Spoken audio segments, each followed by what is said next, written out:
ఆయన ఏమంటున్నాడంటే, ఈ గుంపులో నోవాహు వంటి వాడైనను, యోబు వంటి వాడైనను, దానియేలు వంటి వాడైనను ఒకవేళ ఉంటే వారు మాత్రమే రక్షించబడతారని ఆయన సెలవిస్తున్నాడు. దేవునికి స్తోత్రం.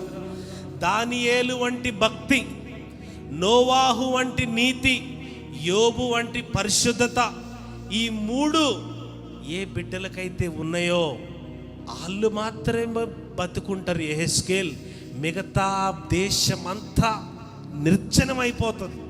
దాని పక్కన నడుచుకుంటూ వెళ్ళే వాళ్ళు అపహాస్యం చేస్తారు. ఈరోజు మనము దేవుడి సంఘములో ఉన్నాము, దేవుడి ఆలయములో ఉన్నాము. ఆయన మహిమ ఆలయము నిండుకొని ఉంటుందంట. దేవునికి స్తోత్రం, హల్లెలూయా. ఆయన మహిమ